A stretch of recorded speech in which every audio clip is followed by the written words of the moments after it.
네, 우리가 앞에랑 너무 뛰어넘어서 유럽 역사 경로를 간단하게 정리하는 슬라이드 필기를 해주시기 바랍니다.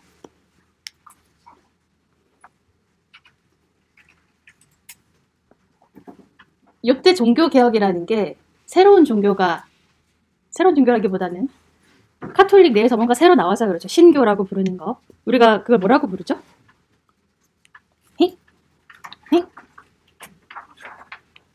프로테스탄트라고 부르죠.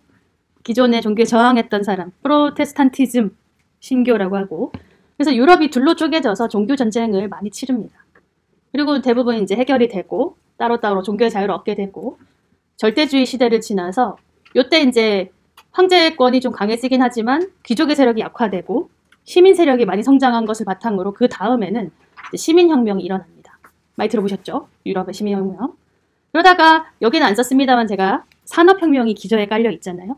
대량 생산, 무역하고 하다 보면은 이미 유럽에서는 풍족해져요. 새로운 시장을 찾아서, 새로운 원료 조달지를 찾아서 바다로 떠나는 것이 제국주의죠. 여러 식민지를 개척하는 것.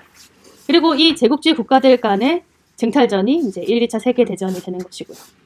제가 시민혁명에 빨간색으로 이렇게 해놓은 것은 어떤 유럽 국가들은 이러한 역사 경로를 다 따르지 않고 시민혁명을 생략한 나라가 몇 나라가 있어요.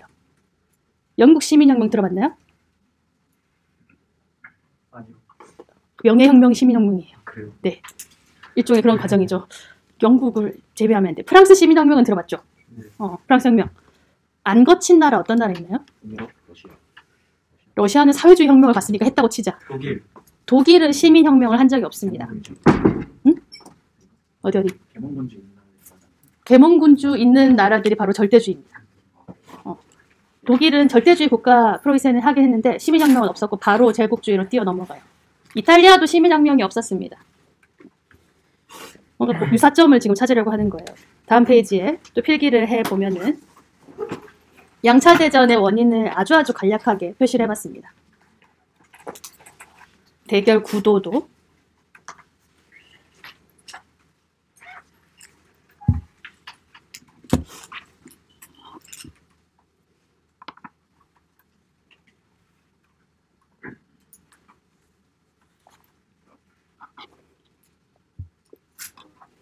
파시즘이라는 단어를 설명할 수 있어요? 전체주의 아니에요? 맞아요.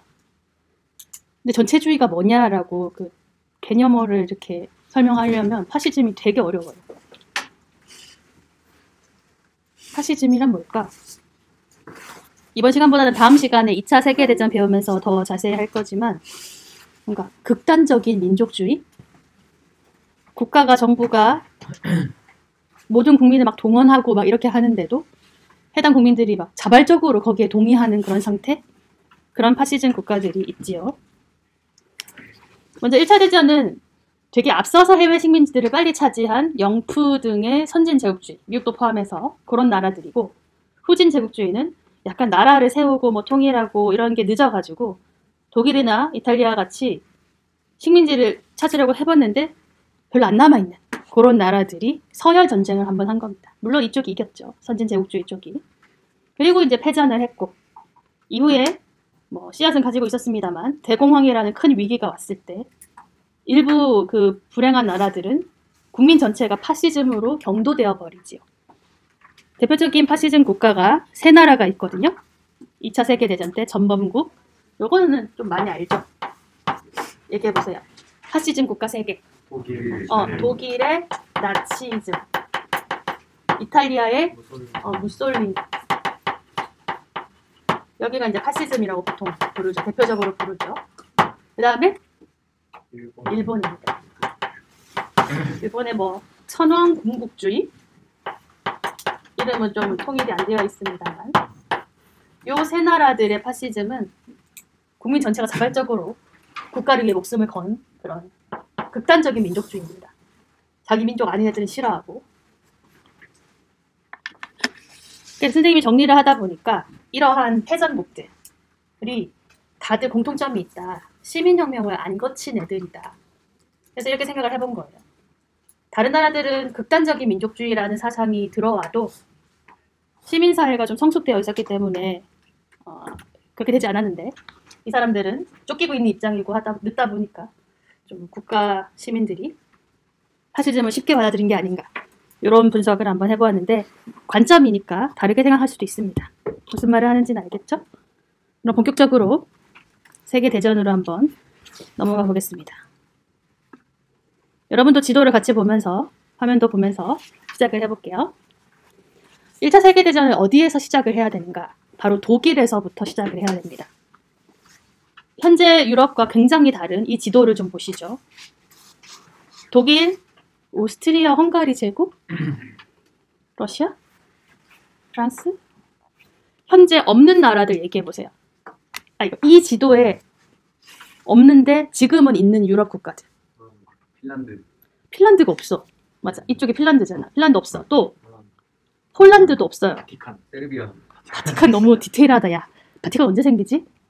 그냥 지도에 안 보여. 바티칸이 지금도 있는 것 같아요. 네. 다른 거? 세르비아. 세르비아 여기 있는데요? 잘 안 보였구나. 세르비아 있네요. 라트비아. 발트 3국 없어요. 이 지역에. 에스토니아, 라트비아, 우크라이나 없네요. 벨라루스. 네. 벨라루스 없네요. 보스니아. 보스니아 없네요. 우크라이나 없어요. 거기 이 지역에 엄청 나라 많은 거 아세요? 네. 한 6개 있어요. 크로아티아, 체코공화국, 걔네들 축구 잘해? 어떻게 알지? 못해요? 여러분 막 독일 지명 되게 잘 알더라고요.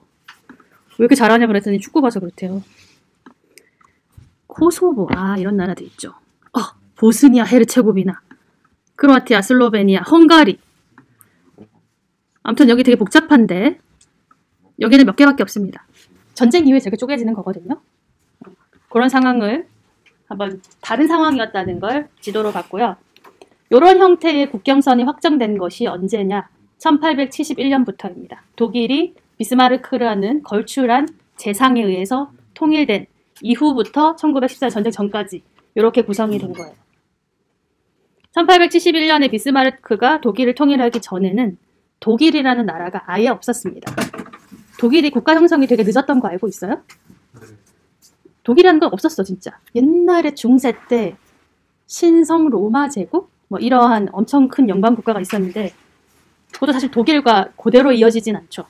아무튼 뭐 그렇게 한번 있었던 적이 있고 그 후로 800년간 근대에 오기까지 독일은 없었고 단지 뭐만 있었냐 이 지역에 독일어를 쓰는 굉장히 많은 정치 체제 정치 체제만 존재했을 뿐이에요. 역사가가 추산을 해보니까 이 지역에 가장 많을 때는 280개 정도의 국가가 있었다 그래요. 그게 이제 하나씩 통합이 되어 가는 건데 여러분이 아는 이름도 있을 거예요. 280개 중에 프로이센 아나요? 네. 들어봤죠? 왠지 프로이센 좋아하시더라고요. 작센이라는 지역도 있었고 또 지금은 독일의 큰 도시인데 항구 도시인 함부르크, 브레멘 뭐 이런 거는 도시 국가로서 자치 도시로서 또 독일의 이후 독일에 포함이 되죠.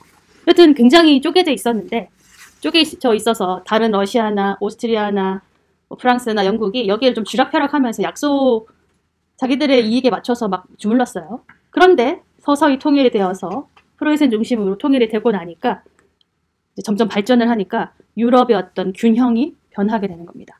안정되었던 유럽이 독일 통일 이후에 독일이 부강해지면서 다들 독일을 경계하게 되죠. 잘 경계했네요. 결국 전쟁 일으키니까. 이렇게 독일이 있습니다. 근데 이제 비스마르크, 여러분 첫 번째 빈칸에 쓰면 되는데 이 사람은 황제는 아닙니다. 빌헬름 1세라는 황제는 있었는데 약간 존재감이 없고 재상인 비스마르크가 이제 다 하는 거죠. 비스마르크가 생각하기에 우리는 900년간 다 따로 살다가 이제 독일이라는 하나의 제국이 되었다. 황제도 있고 우리는 해외 식민지, 제국주의, 해군 이런 거 할 때가 아니다.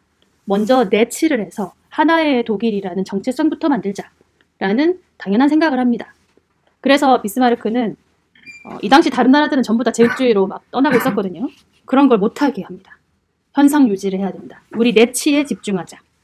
그래서 일화 중에는 독일인 몇 명이 아프리카로 탐험을 떠났는데 당장 잡아오라 그래서 비스마르크가 감옥에 가두기도 합니다. 이 당시 다른 나라들은 탐험을 장려했거든요. 왜 감옥에 가두냐? 너네 탐험으로 인해서 뭔가 좋은 걸 발견해서 독일이 제국주의 국가가 되면은 너네는 우리 나라 자체를 위협에 빠뜨리는 거다. 이러면서 감옥에 가두었다고 하더라고요. 그래서 이런 식으로 내치에 집중하였던 비스마르크가 이제 쫓겨나게 됩니다. 왜냐? 그 아들인 빌헬름 1세의 아들인 2세가 즉위하면서 뭔가 상황이 변한 겁니다. 이 사람은 정반대의 대외 팽창 정책을 펼치는데 이게 이제 1차 세계대전의 원인이에요. 독일의 대외 정책 변화. 통일 이후에 가만히 있다가 힘이 세지면서 빌헬름 2세가 우리도 제국주의 국가 될래?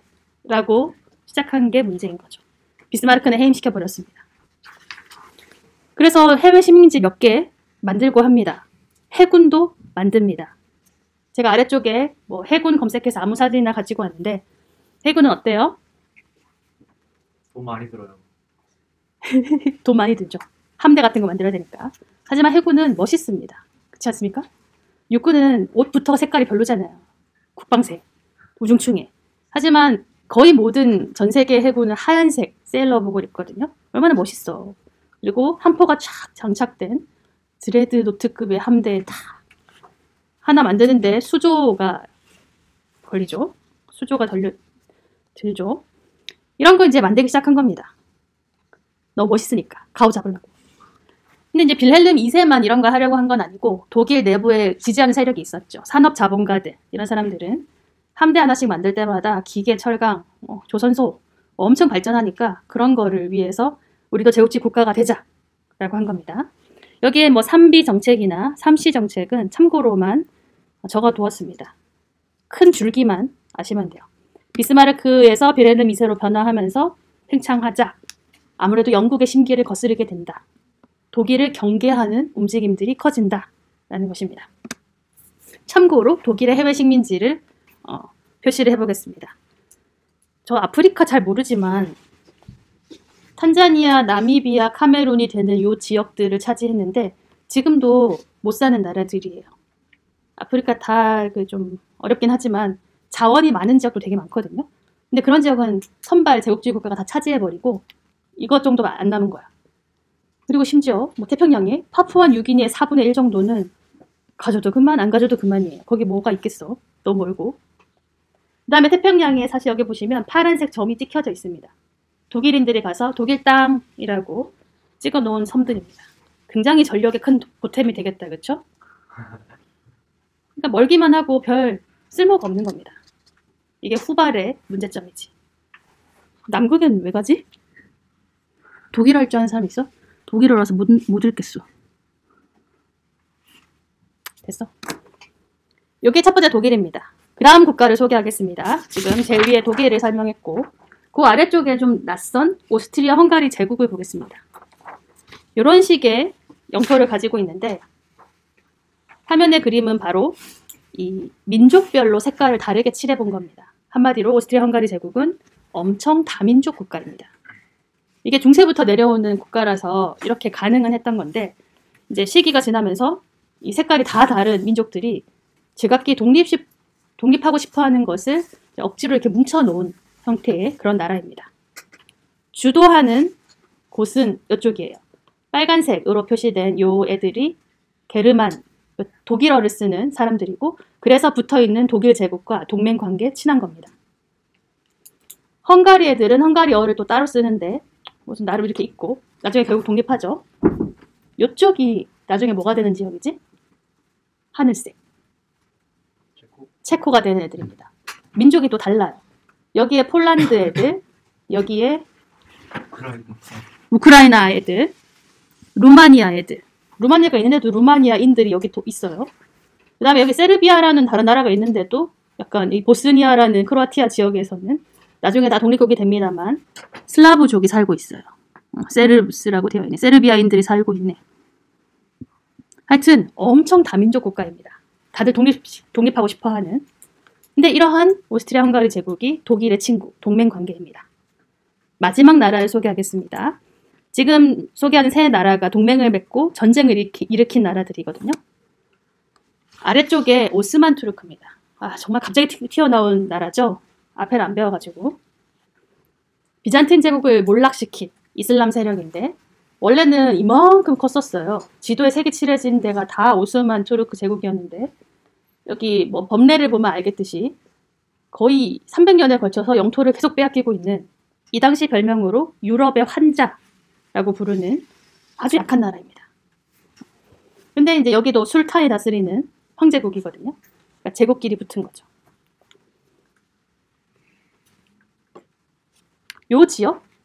요 지역도 오늘날에는 여러 나라가 세워져 있습니다.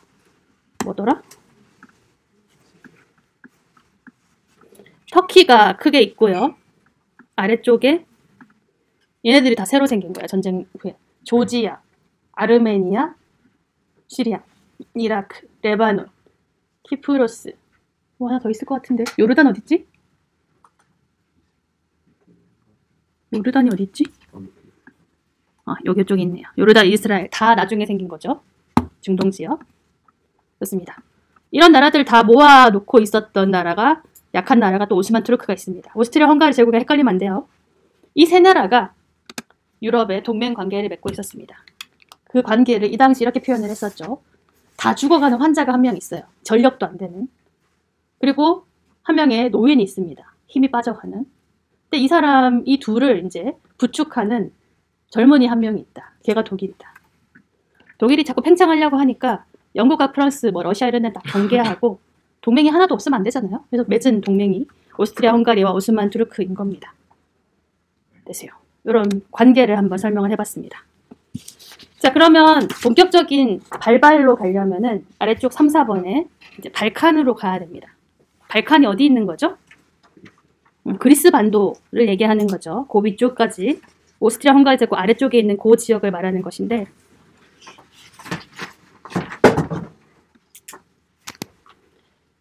워낙에 다민족 국가이기 때문에 여기가 예전부터 유럽의 화약고라고 불렸던 곳입니다. 당시 그림으로도 표현이 되어 있는데 발칸 트러블이라는 끓는 냄비에 넘치려고 하는 것을 하나, 둘, 셋, 넷, 5 국가 정도가 막고 있죠. 옛날 사파들은 다 알아볼 수 있게 그린 거거든요. 정치 사파이기 때문에. 어느 나라인지 알만한 나라 있나요? 어디가 독일이에요? 맞아요. 피켈하우베라고 해서 이 머리에 뿔 달린 이 지휘관 모자는 가장 대표적인 독일 군모이기 때문에 이건 딱 독일인 거 알고 영국이 대체로 이런 신사 모자를 쓰고 오거든요. 그래서 영국. 나머지는 뭐 러시아, 오스트리아, 헝가리 유인은 좀 모르겠어서 2개 다 써놨어요. 불가리아일 수도 있고 프랑스일 수도 있어요. 일단 각각의 군복을 딱 표현한 것들이 있습니다. 되게 주목되고 있는 발칸입니다. 민족이 많아서 그래요. 현재는 이렇습니다. 여기가 이제 발칸 정도라고 할 수 있고 고대부터 좀 많은 일들이 일어나는 곳이었죠. 이런 건 좀 생략하고 굉장히 발칸 반도에 민족이 많지만 양대 축이 있습니다. 한쪽은 게르만, 한쪽은 슬라브입니다. 민족 이름이에요.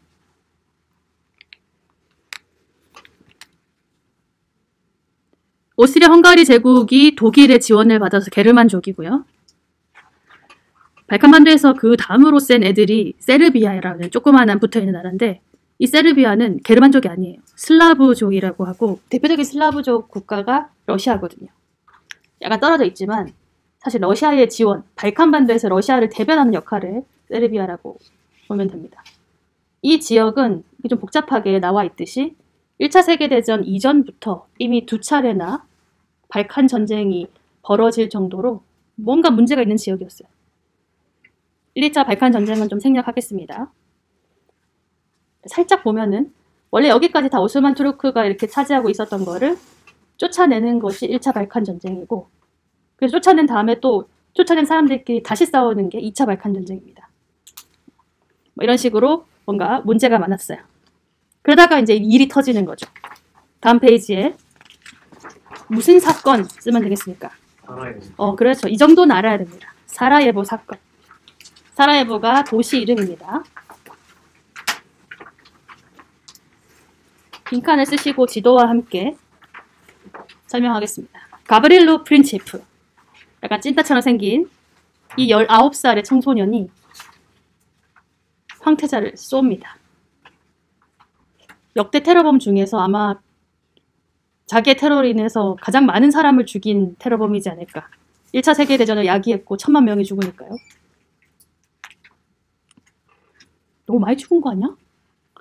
1차 대전 끔찍해. 여러분 제가 참호전 영상 보여드렸죠? 네.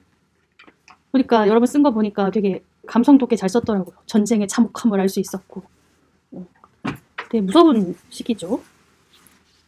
사라예보가 어디에 있는지 알려드리겠습니다. 지도를 보시면 아까 그 본 오스트리아 헝가리 커다란 지도에 원래 오스트리아 헝가리의 수도는 어디죠? 현재 오스트리아 수도와 같습니다. 여기 빈입니다. 비엔나. 여기에 있어요. 여기에 있었던 황태자가 여기 아래쪽에 보스니아라는 지역의 사라예보라는 중소도시까지 온 겁니다. 왜 왔죠?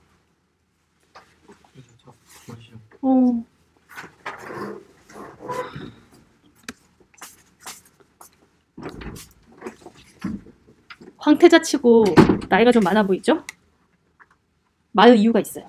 현재 오스트리아 헝가리 제국의 황제는 70 먹은 할아버지예요. 요제프라고. 근데 그의 유일한 아들이 자살했어. 왜 자살했는지 알아요? 평민 여자랑 사랑에 빠져가지고 도망치다가 잘 안 돼서 자결했어요. 되게 드라마 같은 얘기죠? 그래서 뮤지컬로 만들어졌어요.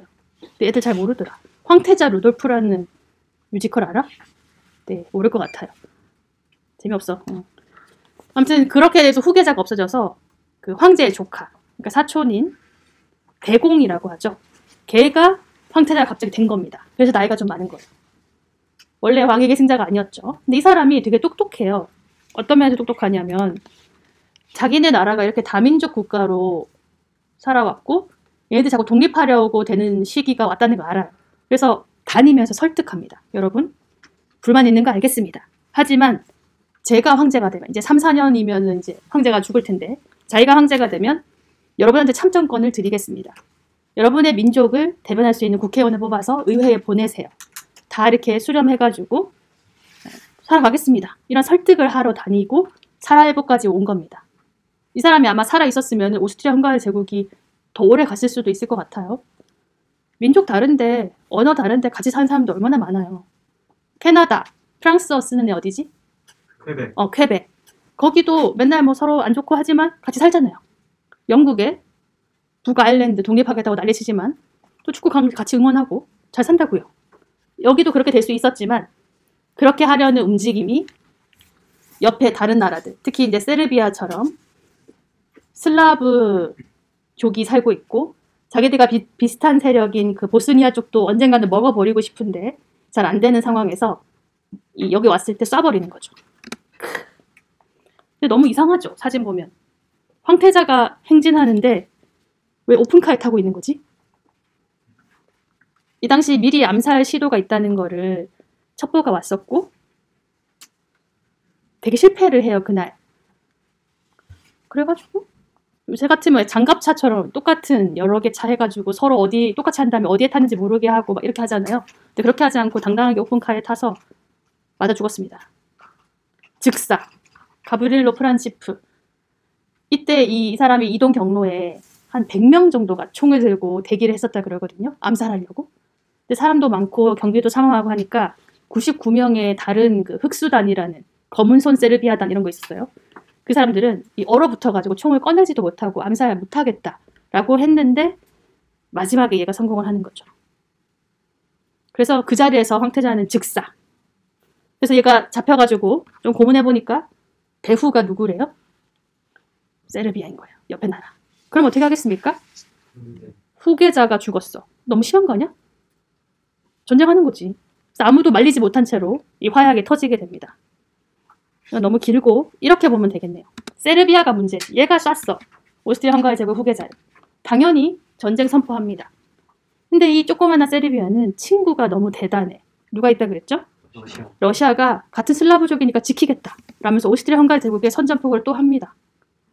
이 당시 러시아는 소련이 아니라 제정 러시아, 니콜라이 2세가 다스리는 황제국이에요. 러시아까지 참전한다고 하는데 오스트리아 헝가리 제국, 줄여서 5헝 제국이라고 하겠습니다. 친구가 있어요. 친구 누구? 독일이 있었어요. 독일이 나서 어차피 프랑스가 나설 거 알고 있었기 때문에 제대로 사이가 나쁘니까 한꺼번에 선전포고합니다. 그러다 보니까 이제 영국도 나서게 되는 거고 여기에는 안 적혀있지만 나중에는 미국도 이 편에 서는 거죠. 앞에 얘기했던 거 다 까먹어도 되는데 누구랑 누가 싸웠는지는 알아야겠죠. 이쪽이 같은 편. 왼쪽이 동맹국이라고 하는 편입니다. 연합국, 동맹국.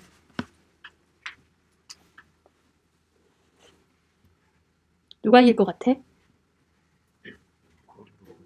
한눈에 봐도 이쪽이 우세해 보이잖아. 프랑스, 영국은 둘이는 사이 나쁜데 독일을 견제하려고 손을 딱 잡았잖아.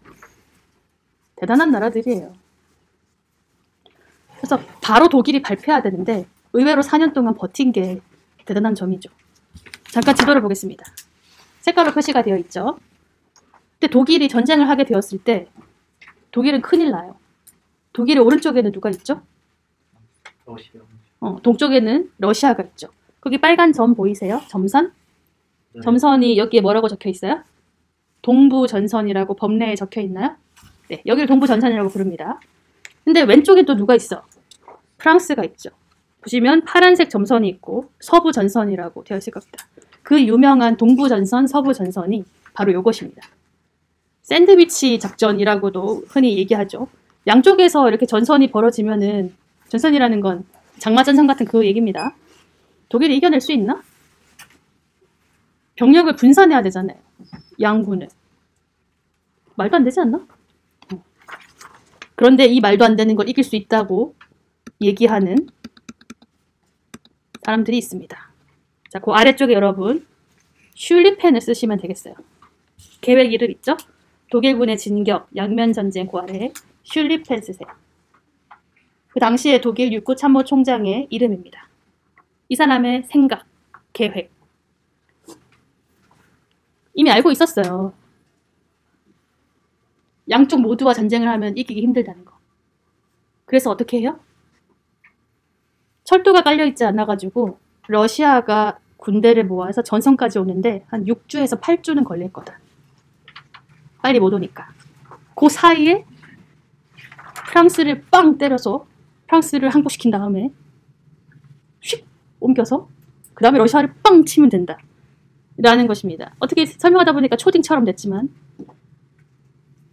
이거를 실제로 하려고 하는 게 슐리펜 계획입니다. 성공하나요? 아니요. 왜 성공 못할까요? 러시아가 지금 예상대로 하려면 프랑스를 6주 만에 이겨야 되잖아요. 일단 6주 만에 이기지도 못할 뿐더러 러시아가 오는데 오래 걸릴 거라고 생각하지만 뒤에 연표를 보시면 8월 4일에 벨기에 침공으로 전쟁이 시작되었는데 그 다음에 26일이죠. 동부전선의 탄덴부르크에서 독일이 승리합니다.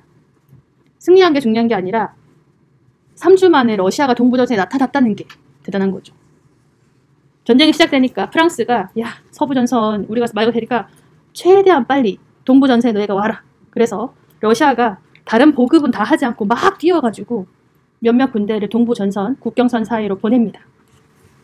그래서 동부전선에 갔던 독일 사람들은 6주 있어야 온다 그랬는데 갑자기 3주 만에 등장한 거야. 놀래가지고 참모총장한테 슐리펜한테 저기 러시아 애들 왔는데요? 라고 하는 거죠. 그래서 어쩔 수 없이 서부전선 애들을 좀 빼가지고 동부전선으로 보내는데 걔네들이 도착하기도 전에 이미 독일은 이겨 있습니다. 러시아한테 너무 빨리 와가지고 힘이 없어가지고 그냥 탄넨부르크에서 지긴 지거든요. 여기서 독일을 승리하게 된 유명한 장군이 힌덴부르크 장군이라고 있습니다. 나중에 유명해진 사람이죠. 여튼 이렇게 러시아가 빨리 참전했기 때문에 슐리펜 계획은 쉽지 않았고 또 하나는 슐리펜 계획 자체가 문제가 있었습니다. 독일 군부가 한 방에 프랑스를 6주 만에 이길 수 있는 방법을 뭘로 생각했냐면 포위시키는 건데요. 2100년 전 전투에서 영감을 얻은 거거든요. 지금으로부터 2000년 전의 전투 우리가 배웠어요. 선멸전의 교과서라고 부르는 전투가 있습니다. 포에니 전쟁이고요. 바로 그거예요. 카르타고 포에니 전쟁의 카르타고의 한니발이 결국 지긴 지지만 2차에서 로마 10만 대군을 다 죽여버린 그런 전투가 있었거든요. 이게 바로 칸나의 전투였습니다. 알프스 건너가지고 코끼리 다 죽고 터덜터덜 10,000명밖에 안 남았는데 10만 로마 군사 빨간색입니다. 쫙쫙쫙 있는데 흩어져서 이렇게 있다가 이게 날개라고 생각하면 되죠. 양익, 포위, 전술 뭐 이런 거 있었어. 화살표 보세요. 로마 군단이 앞으로 오면은 이 애들 어디로 가요? 뒤로. 맞서지 않고 후퇴합니다. 살살. 살살 후퇴해가지고 이렇게 싼 거죠. 싼 다음에 기병대들이 와가지고 퇴로를 막으면은 이 안에 10만 로마 군사는 너무 이태원처럼 막 빡빡해져서 안에서는 전투 자체가 불가능해. 자기들 편밖에 없고 창을 들 수도 없는 밀집도라 그래요. 바깥에서만 전투를 할 수 있는데 여기가 포위되어 있으니까 양파 껍질 까듯이 죽이고 해서 4시간이 흐르니까 로마군이 하나도 남지 않았다. 이게 바로 이 위대한 한니발. 한니발 어디 갔지? 사진 여기 있네. 한니발의 칸나의 전투입니다. 이거를 사람들이 다 유럽 사람들은 공부하고 한니발 이러고 있거든요. 우리도 되게 인상적이었잖아. 이걸 한 겁니다. 그래서 슐리펜 계획을 그림으로 보면 이렇게 돼요. 여기 애들이 약간 후퇴하는 척 하면은 샥 돌아가지고 프랑스를 포위시킨다는 생각이었어요.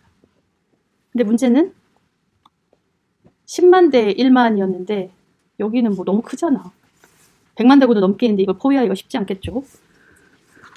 독일군이 뭐 1군, 2군, 3군, 4군 이렇게 배치되어서 쭉 도는데 여기 애들은 조금만 행군하면 되지만 여기 쭉쭉 보이시죠? 이 정도가 200km인데 얘네들은 미친 듯이 뛰어야 되는 거예요. 바깥쪽 애들 너무 힘들 것 같지 않아? 하루에 40km 이상씩 계속 달렸다고 합니다. 행군했다고 합니다. 여튼 빨리 이렇게 슉 해가지고 프랑스 군을 포위시키면 성공할 수 있는데 잘 안 되는 게 문제죠. 그리고 양쪽 날개가 아닌 이유, 아래쪽에서도 막 이렇게 하지 않는 이유는 이쪽에 요새가 많아서 그렇습니다. 이렇게 한 거죠. 여기에 기존의 국경선 독일과 프랑스의 이런 요새들이 튼튼하기 때문에 여기에 프랑스 주력군이 있거든요. 주력군이 약간 이렇게 방어를 하고 있을 때 뒤를 친다라는 생각이었던 거죠. 그래서 꽤 성공합니다. 어디까지 내려오냐면 이 정도까지는 성공해요. 한 바퀴만 더 돌면 돼. 거의 여기 프랑스군이 갇혔고요. 파리가 눈앞에 있었습니다. 독일군이 이만큼 내려왔어요. 근데 여기서 이제 반전이 한번 일어나는 것이 마른 전투입니다. 계속해도 되나요? 이게 좀 복잡해 보이지만 잘 설명을 해볼게요. 아까 그 지도에서 여기가 파리고요. 파리 옆에 이렇게 동쪽으로 흐르는 강이 마른 강입니다. 이름이 웃기죠? 강이 말랐다. 마른 강.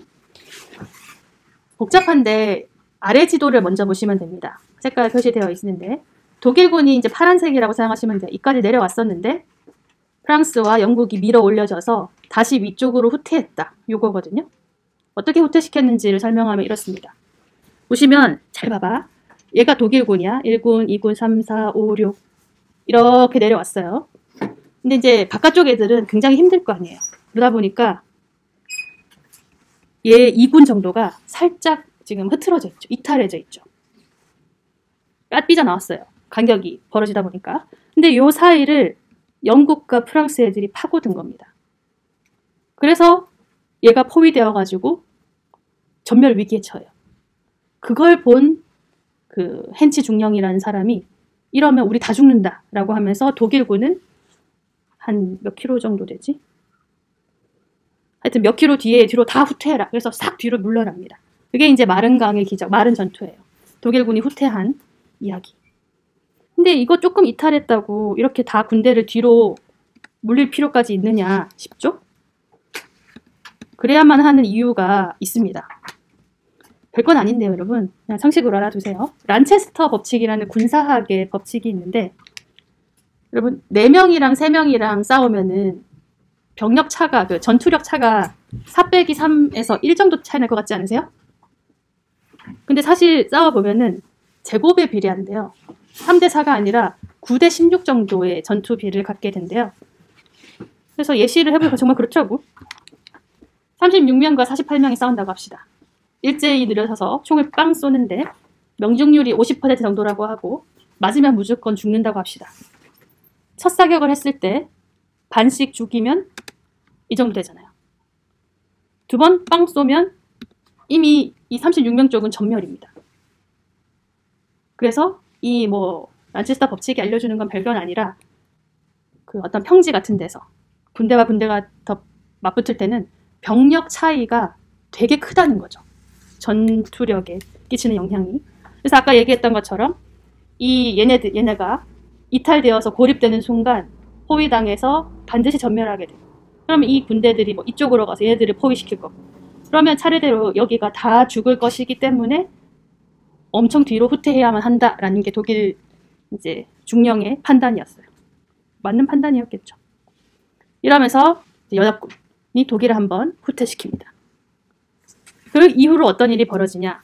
열심히 독일군은 계속 슈리펜게에 하려고 하고 프랑스 영국군은 계속 반대로 하려고 하다 보니까 팽팽해지면서 계속 위로 올라가요. 그래서 마침내 북해 바다까지 닿습니다. 그리고 세로로 이렇게 줄이 그어져서 이 서부 전선이 고착되게 됩니다.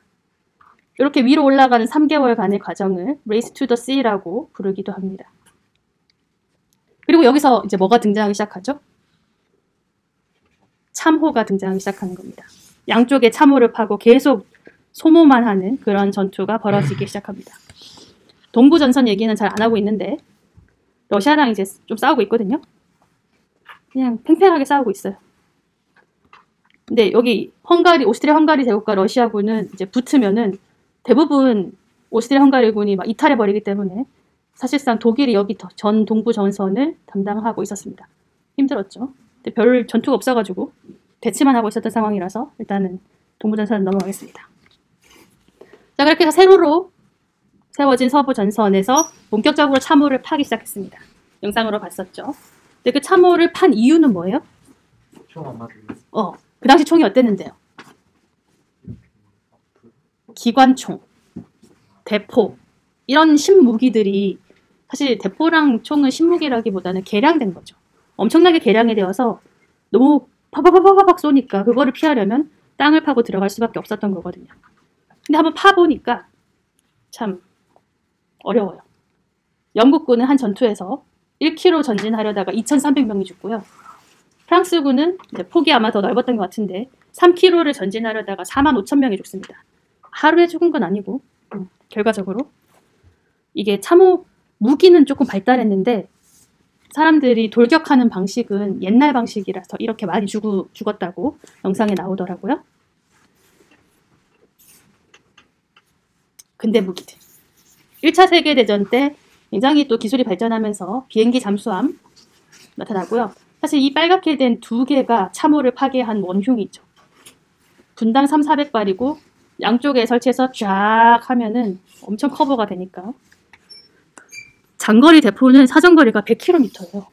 너네가 대전 가 있어. 카이스트 가도 내가 쏠 수 있다고. 이러니까 참호를 아주 깊숙하게 파서 들어가 있는 거죠. 여러분 그 독가스도 영상 봤나? 염소가스, 겨자가스, 프린츠 하버, 노벨 화학상 받은 사람. 이 사람 어떻게 화학상 받았죠? 암모니아.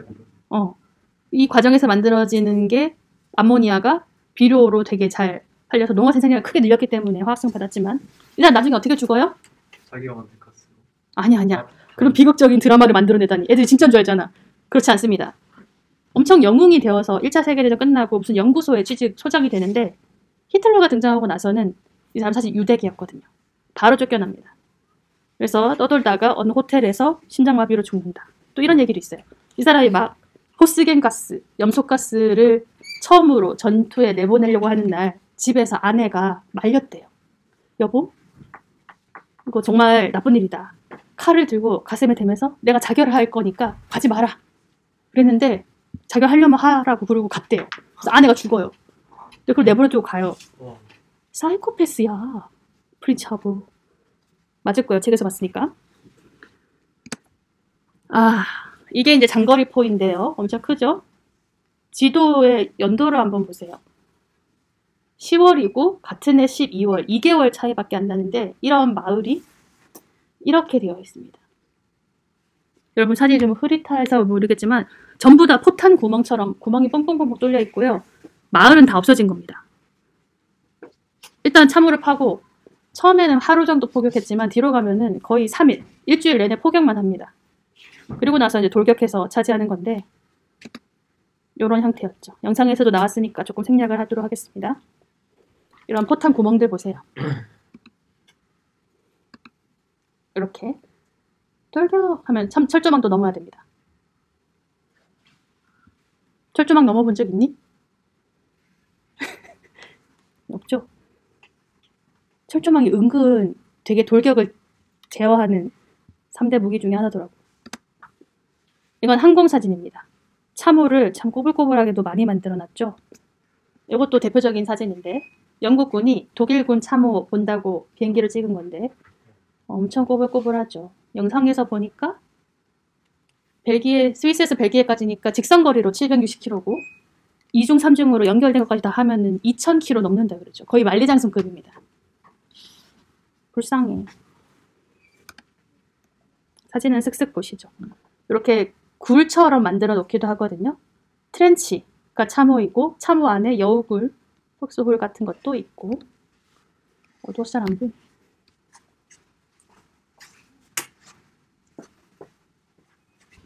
비참하다. 물이 항상 차 있었다 그러죠. 그래서 참호족. 영상 너무 잔인해서 제가 그냥 딴 걸로 대체했는데요. 확실히 현대로 오기 때문에 근대식이기 때문에 사진 자료가 많이 남아 있습니다. 잔인한 사진은 시체 사진 이런 거 정말 많아요. 이건 가스 방독면, 탱크는 1차 대전에서 영국이 처음 만들어서 도입을 해서 참호를 건너게끔 돌격을 할 수 있게끔 하는 건데 아직까지 너무 초보적인 단계고 탱크를 어떤 식으로 활용할지가 잘 모르는 상태여가지고 1차 대전에 별 영향이 없었습니다. 오히려 2차 세계대전 때 더 큰 역할을 하게 되죠. 나오기는 1차 때 나오지만 화염방사기입니다. 화염방사기 원리가 뭐지? 네이팜탄이 화염방사기야? 됐어요. 계속 갑니다. 거의 끝나가요. 이렇게 참호가 양쪽으로 파지고 서로 돌격해서 조금이라도 나가는 게 어려워지니까 이제 한 번에 프랑스 6주 만에 그런 선멸전이 아니라 그냥 상대를 소모시킨 생명, 후방 노동력, 그 국가의 물자 보급 이런 거를 많이 소모시키는 전쟁으로 바뀌게 됩니다. 그러면서 참혹했던 전투가 몇 개 등장하는데요. 베르댕 전투와 소음 전투입니다. 1차 세계대전 좀 좋아한다 그러면은 두 전투는 꼭 나오거든요. 둘 다 별건 아닌데 왜 유명하냐면 위치는 이 정도 되고 베르댕은 10개월간 가장 오랫동안 그 지역에서 전투를 했어요. 워낙에 요새 지역이었기 때문에 독일이 이 지역을 뺏는 것도 프랑스가 되찾는 것도 오래 걸려서 10개월간 전투를 했는데 결국 문제는 독일이 점령했다가 다시 프랑스한테 뺏겨요. 원래 프랑스 거였는데. 그리고 변한 것도 없는데 양군이 합쳐서 70만 명이 사상 자가를 낳거든요. 그러니까 너무 참혹한 전투로 이름이 나 있는 거죠.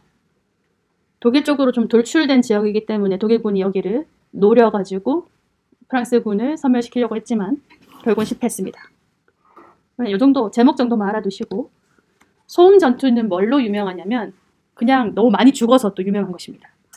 영국군이 초반에는 이제 프랑스가 주력군이고 조금씩 군대를 보내다가 이 정도 되면 이제 100만 대군이 됩니다. 영국군도. 그러면서 영국이 좀 독자적으로 전투를 한 대표적인 게 헤이그 총사령관 아래의 소음 전투인데 영국이 정석대로 했어요. 포격을 막 한 다음에 보병이 돌격하는 형태로.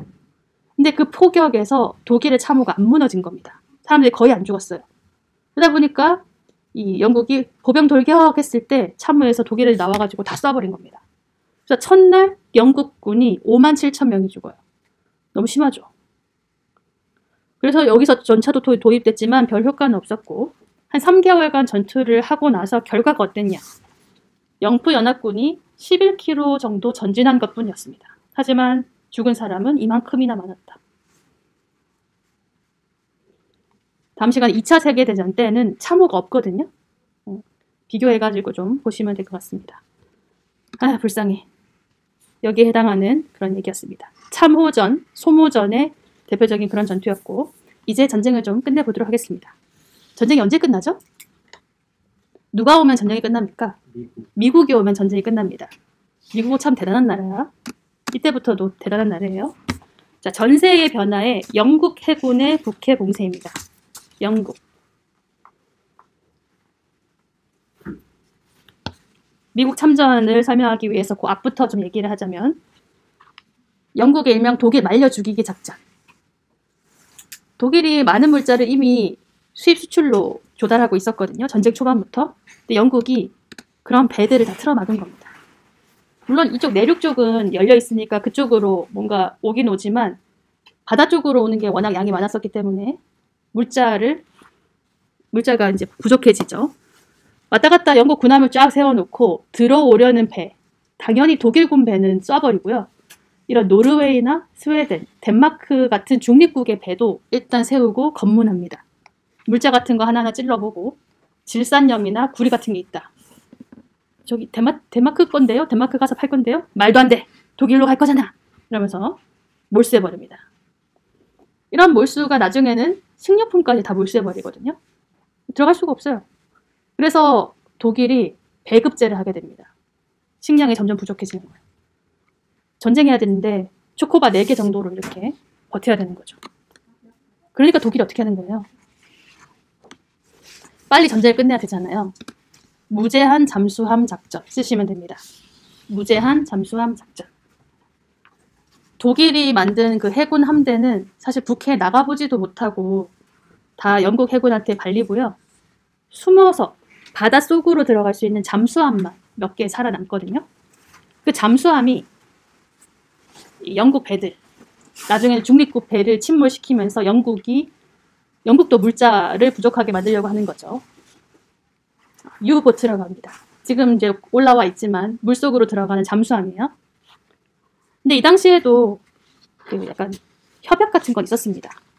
군함은 서로 쏘되 승객들이 타고 있는 그 여객선은 쏘지 마라. 근데 뭔가 밀수품이, 군수품이 들어있어서 꼭 쏴야 하는 상황이라면 방송을 해서 승객과 승무원들을 다른 작은 배로 옮겨가지고 탈출시킨 다음에 침몰시키는 건 괜찮다. 뭐 이런 말도 안 되는 헤이그 협약이 있었어요. 근데 이제 그런 거 할 게 없죠. 잠수함이니까. 잠수함인데 갑자기 떠올라서 너희들은 포위됐다 이러지 않거든요. 그냥 바로 밑에서 어를 쏴버리는 거예요. 그래서 수많은 선박들, 나중에는 중립국까지 그냥 보이면 다 쐈기 때문에 무제한 잠수함 작전이라고 합니다. 그러면서 1915년에만 한 달에 50척씩 쐈습니다. 영국도 엄청 피해가 컸어요. 그 중에 루시타니아호라는 영국 여객선도 있었습니다. 뉴욕에서 출발해서 영국으로 가는 길인데 쏜 거죠, 독일이. 침몰했는데 1000명 넘게 죽었는데 그 중에 128명 정도는 미국인이었습니다.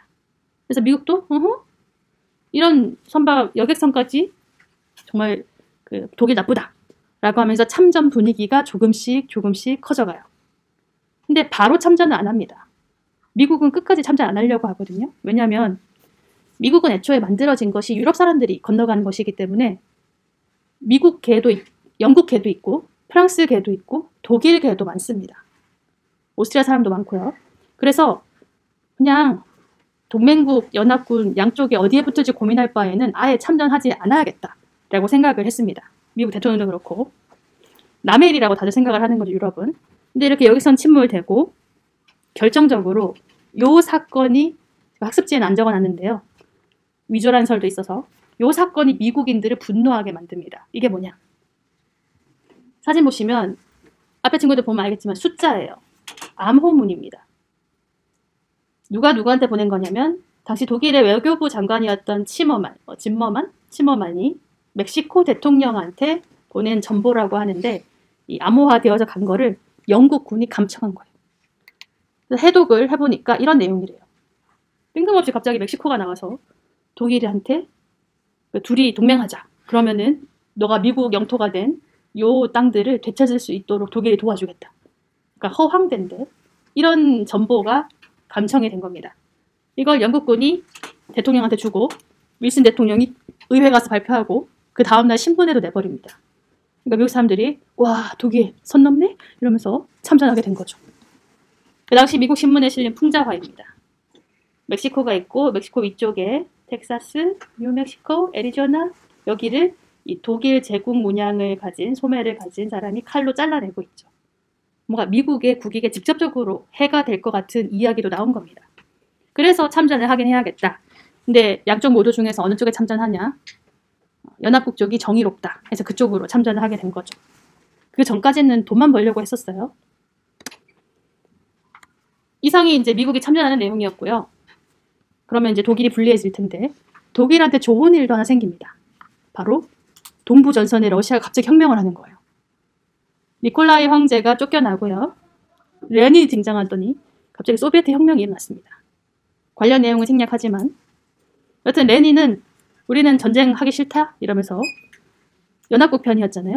갑자기 말도 없이 독일이랑 강화를 체결해요. 그래서 동부 전선에서 러시아 애들 싹 빼버립니다. 이제 독일은 동부 전선 자체가 없어진 거예요. 그럼 그 동부 전선의 독일 군들 다 어디로 갈까요? 서부로 다 보내겠죠. 프랑스 쪽 공격하려고 하는 겁니다. 그래서 프랑스를 총 공격합니다. 하지만 실패. 여기 보시면 연표에 빨간색으로 춘계 대공세 시작 7월까지 총 5차례. 이게 있는 군 없는 군 다 끌어 모아가지고 대공세를 한 겁니다. 제가 생략했지만 5차례나 있었고 이렇게 또 했지만 결국 실패하고 같은 동맹국들 불가리아, 오스만 투르크 제국, 오스트리아 헝가리 제국이 차례대로 항복합니다. 하지만 빌헬름 2세는 항복하고 싶지 않았어. 그래서 누가 하지? 독일 내부에서 반란이 일어납니다. 일단 군인들부터 더 이상 전쟁 못하겠다. 군인들이 봉기하고 그걸 시작으로 혁명이 발생해서 빌헬름 2세는 도망갑니다. 네덜란드로. 갑자기 공화국이 돼요. 황제를 쫓아내고.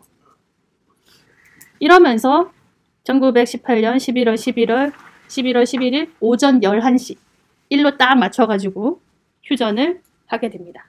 체결합니다. 그래서 영미권 나라에서는 11월 11일이 베테랑 대 참전 용사의 날, 휴전의 날에서 하루 쉬기도 합니다. 우리나라는요? 빼빼로 데이일 뿐이지. 참전 안 했으니까. 이렇게 급 끝내봅니다. 이거를 시험에 내려 그래요. 뭐 베르사유 조약 이런 거 내놓고 1차 대전인 걸 알게 한 다음에 이 전쟁의 특징을 쓰라. 그러면은 이런 단어 쓰면 될 것 같아요. 총력전이 펼쳐졌다. 참호전이 펼쳐졌다. 아니면 신무기가 등장한 그런 전쟁이었다. 총력전에 대한 설명이 이렇게 나와 있습니다. 무슨 전 설명이 되게 많이 나오는데요. 그냥 국가가 예전 같으면 군인들끼리 전쟁하고 민간인들은 별로 상관이 없었는데 국가 대 국가의 모든 자원이 투입되는 전쟁으로 커졌다. 그 말이 바로 총력전입니다. 신무기 적어놓고 요거 시험에 이제도 이 정도만 쓸 수 있겠죠? 사료로는 요걸 내려고요. 베르사유 조약. 휴전하고 나서 좀 협의를 거친 사이에 7개월 후에 이제 조약이 체결이 됩니다. 이것이 베르사유 조약입니다. 베르사유 궁전에서 체결했기 때문에 그렇습니다. 독일에 대한 건데 좀 가혹해요. 빈칸에 해외 식민지 다 뺏긴다. 그 45조의 영토 프랑스 쪽에 뺏기는 것도 있고 의무 병제도 할 수 없게 됩니다. 징병제 못해요. 근데 전쟁 이후니까 지원병도 없을 거 아니에요. 거의 군대가 없는 상태가 되고 특히 235조가 가혹했죠. 원래 진나라 패전국이 배상금 무는 건 맞긴 맞는데 이 금액이 너무 커서 그렇습니다. 독일은 연합국과 그 협력국이 청구한 금액을 3년 내에 2년 내에 200억 마르크 금화를 배상해야 된다. 그래서 이거 조인하러 온 독일 수상이 내용을 보는 순간 이걸 체결하는 순간 독일 끝장날 것 같은 거야. 그래서 그 자리에서 펜 집어 던지고 자기 수상 사퇴하겠습니다. 그리고 빠져요. 잘한 일이지. 그 공화국 내각에 다 사퇴하고요. 또 다른 사람이 수상이 돼서 그 사람이 결국 이렇게 사인합니다. 엄청 아직까지 욕먹는 사람이죠. 이 돈을 마련하기 위해서 독일이 전쟁 이후에도 쥐어짜지는 겁니다. 근데도 못 갚겠어. 어떻게 해야 돼? 미쳐버리는 거죠. 나치즘, 하이 히틀러 막 이러면서 전쟁을 일으키게 되는 것입니다. 사람을 너무 궁지에 몰면 안 돼요. 알겠습니까? 무니까. 이런 내용이 들어가면 1차 세계대전이다 라는 걸 알게 되면 되겠습니다. 아직 안 끝났어. 이 패전국들이 어떻게 변화하는지 보겠습니다. 금방 이제 공화국 세워진 거 봤고요. 다 제국이었는데 다 공화국이 돼요. 오스만 제국이 터키 공화국으로 변하는 거는 뭐 쉽고 이 오스트리아 헝가리 제국이 어떻게 쪼개지는지를 보면은 여러분 오른쪽에 지도 있죠? 새로운 나라들 다 등장합니다. 여기 핀란드, 에스토니아, 라트비아, 리투아니아, 폴란드도 생기네요. 거기 보면은 폴란드가 노랗게 된 옆에 영토 있어요. 단치히라고. 이거는 독일 영토 조금 뺏어서 폴란드한테 준 겁니다. 그래서 나중에 히틀러가 2차 세계대전 일으킬 때 이 뺏긴 땅을 찾겠다고 해서 폴란드를 가장 먼저 공격하죠. 그 다음에 체코슬로바키아라는 게 생겼고요. 오스트리아 헝가리 제국 중에 오스트리아 독립하고 헝가리도 새로 생기고, 그 다음에 그 밑에 뭐가 있었지 원래? 보스니아.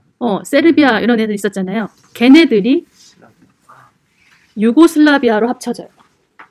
유고슬라비아라는 말 뜻이 슬라브족의 집 이런 뜻이거든요. 그래서 세르비아 포함해서 약간 이쪽 슬라브족 애들이 다 하나의 국가 유고슬라비아가 됩니다. 근데 지금 지도에 유고슬라비아 있을까요? 이것도 2차 대전 끝나면은 6개로 쪼개집니다. 그래서 지금은 없는 나라인 유고슬라비아. 얘네들 사이에도 조금은 차이가 있기 때문에 쪼개진 거죠. 이렇게 하면서 전쟁이 끝났습니다. 그리고 남은 시간은 영상을 하나만 보도록 하겠습니다. 뭐뭐 나왔지? 트렌치코트, 생리대, 초콜릿, 성형수술. 이렇게 1차 대전 이후에 기술 발전, 여러 상황으로 인해서 발전한 것들입니다.